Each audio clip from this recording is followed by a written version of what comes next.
everybody. Hey, internet. I'd like to thank you for tuning in to another episode of O-Dub Opens Some Shit.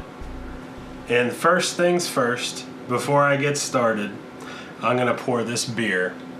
This thing is quite simply amazing. This is Brewdog's Jet Black Heart.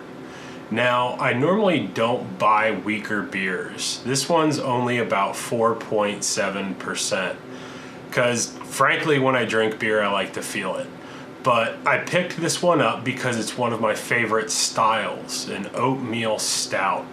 And this particular beer has the widget in the bottom that releases nitrogen, so that you get this amazingly nitrogen-infused beer, like fresh tap pour. So I'm gonna go ahead and, you hear that? Whew! This is the beer that Guinness wants to be, people. This thing is amazing, and I'm trying to pour it up close for you. I don't know how that's coming out. Probably not well at all, but you get to see that wonderful head. And yeah, the lacing on it is amazing. It's not picking up too well, but at any rate, take my word for it, this beer is phenomenal. If you get a chance to pick it up, you won't be disappointed. Something else to point out is you only get 9.6 ounces out of the beer. You don't get 12. And I think they do that because you could open it and drink it out of the can if you wanted to, and it's not going to overflow because of the nitrogen. But anyways, phenomenal beer. You should try it. Before I open up these packs, though, I did want to take a minute to share my opinions about 2020 with you. I think the Core 20 set looks awesome. The return and addition of ley lines is equally awesome. That is perfectly paired with them rolling out the London Mulligan. The cards, of course, are highly sought after, and they knew that this London Mulligan rule was going to increase the value and the necessity of these cards, and instead of them staying restricted, they re-released them in the Core 19 set, and I think that's really smart on their part. The Leyline of Sanctity, of course, gives you hexproof. The blue one, Anticipation, you can cast spells like they had Flash. Of course, the big daddy of all of them, Leyline of the Void, which basically just annihilates graveyards, which is great against Dredge and some of those other things. Leyline of Combustion. And then you've got this other one, Leyline of Abundance, which I think is going to be a house for Green Stompy.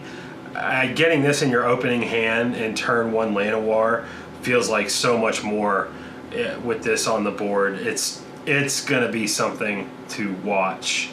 Another card I thought was really cool in the Core 20 set is the Scheming Symmetry.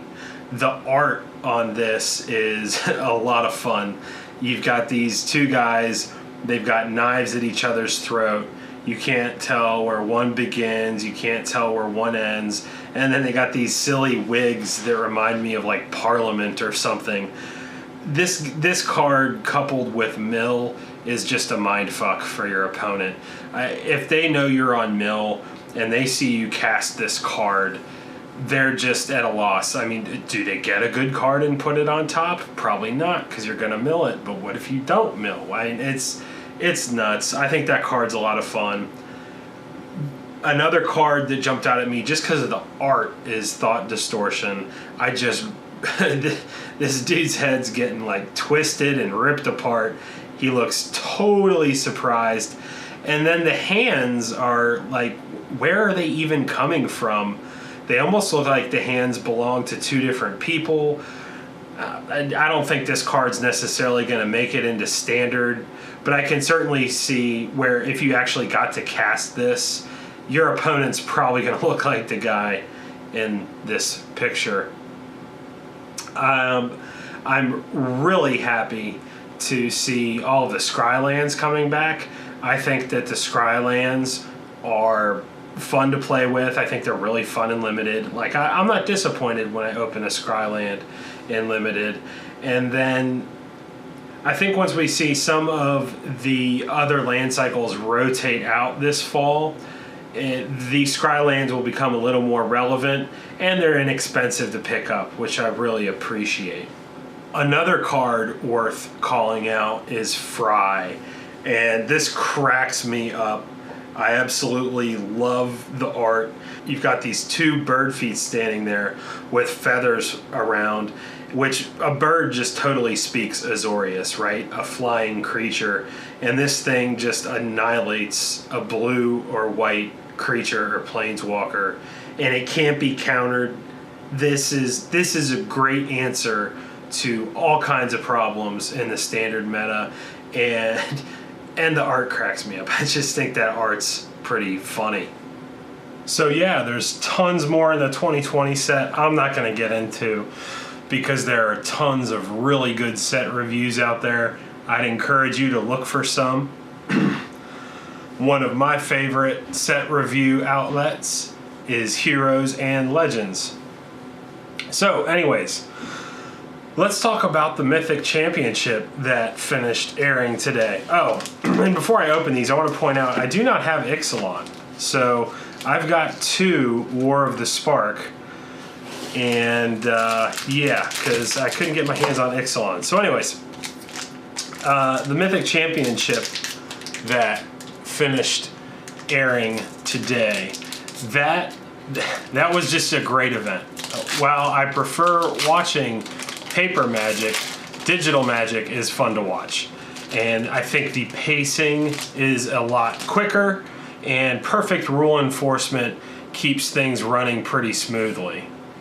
But the one thing that bugged me about the Mythic Championship was that they snubbed Eli Loveman.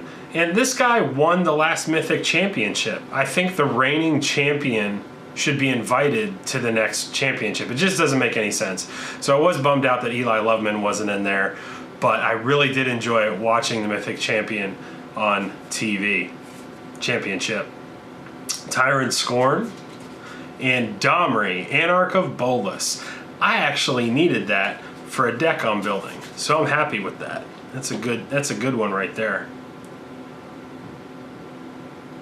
I'm trying to build a Gruul deck with Dreadhorde Arcanist, and I like the Domri Anarch of Bolas because he gives the Dreadhorde Arcanist a +1 that really opens up the range of spells he can access from the graveyard.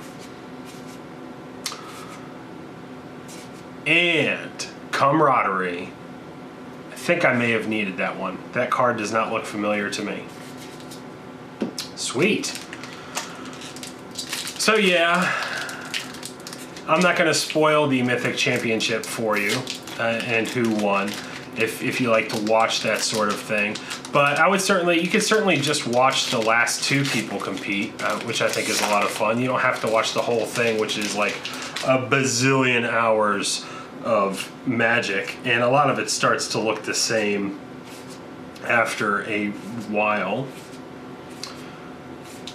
I've got a Zerta Goblin, Angelic Exaltation, Smelt Ward Ignis, and Nikia of the Old Ways. I think I needed that. This has so far been a decent opening for what I need for my sets. So now we're gonna sink our teeth into Dominaria. I think this is gonna go down as one of the better sets in recent history. This set had a lot of fun in it, a lot of good power. I really liked the land cycle. Of course, it gave us Teferi, Hero of Dominaria, which I do need that card. So it will be really nice to open a Teferi here. Alright, my rare is Traxos, Scourge of Krug. Core 19. Now, out of Core 19, I really need a Crucible of Worlds, like in a bad way. So it would be a lot of fun to see a Crucible of Worlds in this pack. And something I'll point out, I've opened a few of these M19 packs on camera, and it's always got one backwards uncommon. So I'm curious to see if that happens. And I think it's always the last common slot. And there's always a backwards common. I feel like we're getting close. Nope, no backwards common. Rogue's Gloves, Gastbark Twins, Colossal Majesty, and Patient Rebuilding. All right, well, you know, for the wallet, this has not been the best opening. Mostly missing on these rares. I think I saw a Persistent Partitioners that I passed by earlier, and there might be a couple other cards worth $1, but this has not been a great opening for the wallet. We got a Woodland Stream, Swift Warden, Resplendent Griffin, and Siegehorn Ceratops. Nope, not what I was hoping for. All right, last pack, War of the Spark. I do appreciate you all tuning in, and whoever has been watching my videos and liking it, I can't thank you enough. It isn't me, I swear. I am not the one watching my video and liking it. Somebody else out there actually gets some joy out of this little show. I appreciate that. Last 4 cards that matter: War of the Spark, Tibalt's Rager, Bond of Insight, Huatli, the Sun's Heart, and Time Wipe. Well, just a Bulwark Giant, unfortunately. Nothing too fancy on that foil hit there, but did get a foil. Anyways, not great opening for me. I certainly hope that your openings are better than mine, and you have a great day.